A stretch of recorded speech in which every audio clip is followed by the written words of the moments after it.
Pyetja është çfarë ndodhi mbrëm mes Eglit, Gjestit dhe Nishanit. Nëse e besoj deri diku Gjestin kur thotë që s'ka shumë lidhje me Nishanin. Por duhet patur parasysh se reagimi i Gjestit për atë Nishan ishte skandaloz. Nuk kam parë gjë më të shpifur dhe këtë e tha aty domethënë sepse sido që t'jetë, e para një nishan është një gjë që i del njerëzve në përgjithësi. E dyta, për një njeri që ti e konsideron, edhe për një njeri që ke thënë është e dashura ime dhe me cilin ti puthesh në dhomën e rrëfimit, nuk mund të shprehesh në këtë formë. Megjithatë, këtu u tregu pak hilanjos sepse është shprehur pa praninë e Eglit.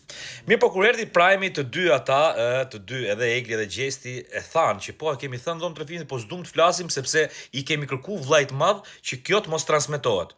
Po si mundesh ti kërkosh vllajt madh që diçka të mos transmetohet?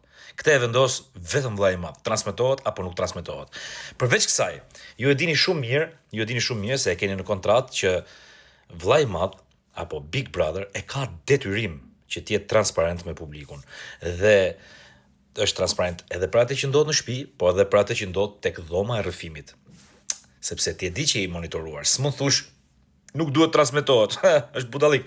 Mirë po, u transmetua klipi, dhe pas klipit kemi këtë reagim. Që ta kuptojmë dhe ne. Unë vëm trafimi që ka thonë. A e të kuptu? Po e kem shtini me në shtëpi, o që le djët lutë, mos më prekni. Aman, mos e prekni, Kingi nuk preket Kingi.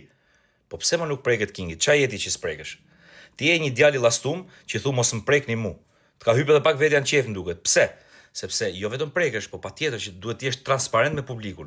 Nëse ti ke parë diçka tek dhoma, ke dëgjuar diçka te dhoma rrëfimit, thuaje, mos e maj për vete.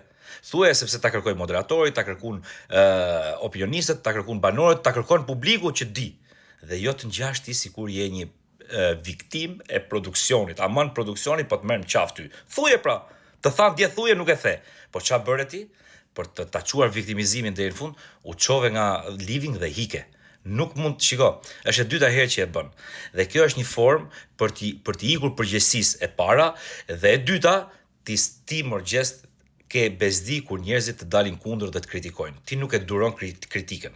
Ti kujton se je perfekt. Ka hyp pak vetja në qef, pra i thona ne në Shkodër. Domethënë, kur të hyp vetja në qef, ti s'duron asnjë gjë. Dhe çfarë bën ti kur të kritikojnë ty?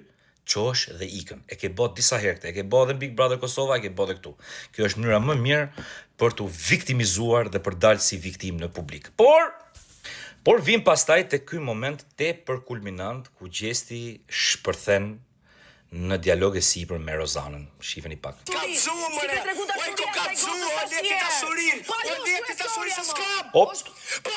Skam. E drejt. Shumë e drejt. Po mirë pse nervozohesh? Shumë e drejt. S'ka më dashuri, ja ka thonë 100 herë. Po mirë më Gjesti, nëse s'ke një dashuri, pse shkon e puth në dhomë të rrëfimeve? Pse kur pyetesh çfarë ke Eglin ti thu është e dashura ime? Pra e dashura do të thotë që ke një dashuri. Puthesh me një person që ndjen diçka, besoj unë. Ose pastaj e ke trajtu jo si dashur, po e ke trajtu si një one night stand, se si kështu i bie.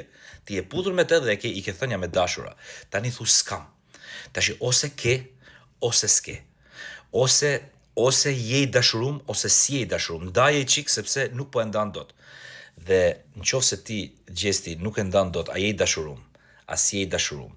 Nëse ti Gjesti nuk i rrit debateve aty për dëgjuar dhe kur njerëzit kanë kritika për ty po ikën në living, kjo ty Gjesti nuk të bën lojtar të fortë, por të bën një lojtar që i rrëshket problemit, që i rrëshket problemeve.